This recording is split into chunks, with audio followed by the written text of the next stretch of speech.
اب مہربانی کر کے امت مسلمہ کی بات نہ کریں، کیونکہ مجھے امت مسلمہ 10 مہینے سے نظر نہیں آئی ہے۔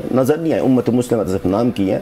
امت مسلمہ جو ہے نا، وہ اسماعیل ہنیہ صاحب تو بیچارہ شہید تو ہو گیا، اور وہ اللہ رب العزت جنتوں میں اعلی مقام میں ہوگا ضرور، لیکن امت مسلمہ کے جو بعد میں آپ نے کیا نا، امت مسلمہ کو بتائیے گا کہ تیار رہیں فلسطینی بچوں کی فریاد کے لیے، جو وہ آلریڈی 17,000 فلسطینی بچے ہیں بیسز میں، ان کو ملبہ کے نیچے سے نکالا گیا ہے، ان کے لاشوں کو، وہ آپ کی شکایت کر چکے ہیں، کریں گے نہیں کر چکے ہیں آپ کی شکایتیں رسول پاک صلی اللہ علیہ وسلم اور اللہ تعالیٰ کا سامنے۔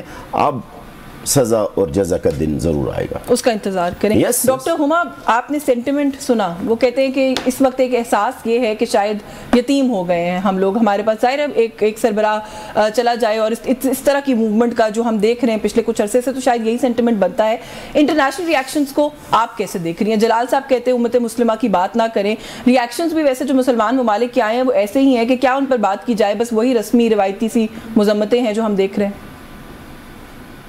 کہ جب سے یہ کانفلکٹ 10 ماہ پہلے شروع ہوا نا، تو جو ویسٹرن لابیز تھیں اور جو اسرائیلی لابیز ہیں، ان کا بھرپور کوشش تھی کہ وہ اس کو اسرائیل پیلسٹائن کانفلکٹ بھی نہیں کہتے تھے، وہ اس کو اسرائیل حماس کانفلکٹ کہتے تھے۔ لیکن جو پچھلے 10 مہینے کی ڈیولپمنٹس ہیں، اور بالخصوص پچھلے 72 گھنٹے کی ڈیولپمنٹس ہیں، اس میں ہمیں ایسا لگ رہا ہے کہ اسرائیل پہ کیونکہ بہت پریشر بڑھ رہا تھا کہ وہ جنگ بندی بھی کرے، امریکہ کے اندر سے آوازیں اٹھ رہی تھیں کہ آرمز کی ترسیل بند ہونی چاہیے وغیرہ وغیرہ، تو اسرائیل جو تھا وہ اپنے لیے ایک کانفلکٹ میں اپنے لیے ایک سپیس نکالنا چاہ رہا تھا۔ دو بہت اہم ڈیولپمنٹس ہوئی، ایک انہوں نے حزب اللہ کے جو ہیڈ ہیں ان کو ٹارگٹ کیا، اور وہاں پہ بھی وہ کلیم کر رہے ہیں کہ انہوں نے ان کو شہید کر دیا ہے، اور دوسرا ٹارگٹ جو تھا وہ یہ تہران میں اسماعیل ہانیہ صاحب کا تھا۔ اچھا، یہ بہت اہمیت اس لیے رکھتا ہے، بالکل صحیح بات ہے کہ ان پر ماضی میں بھی 5 اٹیمپٹس ہوئی ہیں، لیکن وہ attempts on a third ground جو تنازع کا حصہ سمجھا جاتا ہے، کیونکہ جو اسرائیلی پرسیپشن ہے، جو اسرائیلی مائنڈ سیٹ ہے، اس میں یہ بات بالکل واضح طور پر ان کے ذہنوں میں یہ بات پنہا ہے کہ ایران نہ ہو تو حماس بھی نہ ہو اور حزب اللہ بھی نہ ہو۔ تو جو ان دو فیکشنز کو، دو انٹیٹیز کو ریزسٹنس رکھنے کی اجازت دیتی ہیں، وہ ایرانین سپورٹ ہے۔ تو میرا خیال ہے کہ وہاں پہ ایک مائنڈ سیٹ ہے کہ ہٹ کیا جائے نرو سینٹر کو، تو اس طرح سے انہوں نے تہران میں یہ اٹیک کر کے، سمجھیے جو نرو سینٹر ہے ریزسٹنس کا، اس پہ حملہ آور وہ ہوئے۔ پھر اگر میں آپ کو تھوڑا سا پیچھے لے جاؤں، آپ مجھے اجازت دیں، تو آپ کو یاد ہے کہ انہوں نے ایرانین انسٹالیشنز پہ ڈمیسکس میں ایک اٹیک کیا تھا اسرائیلیوں نے، انپرووکڈ، کوئی 3 مہینے پہلے، اور بہت کوشش کی تھی کہ امریکہ اس جنگ میں گھسٹ آئے یا ایران کوئی ٹف رسپانس دے دے۔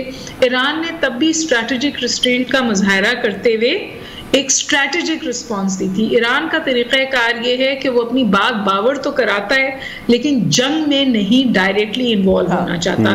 اس وقت جو صورتحال ایمرج ہوئی ہے، اور جو ایرانین ایئر اسپیس وائلیٹ ہوئی ہے، ایرانین ٹیریٹوریل سورینٹی وائلیٹ ہوئی ہے، اور ایران سے آپ نے سن لیا اسٹیٹمنٹ، انہوں نے کہا ہے کہ اسرائیل نے اپنے آپ کو سمجھے تیار کرنا چاہیے، یا ایران اسرائیل کے خلاف ایک بہت سخت ہارش بروٹل رسپانس آئے گا ایران کی طرف۔ تو ایران نے اس بات آپ سمجھ رہے ہیں کہ رسپانس بروٹل آئے گا۔ تھوڑا سا پہلے اس کو میں جلال صاحب کے پوائنٹ آف ویو سے انڈرسٹینڈ کر لوں، اس کو آپ فیلئر سمجھ رہے ہیں؟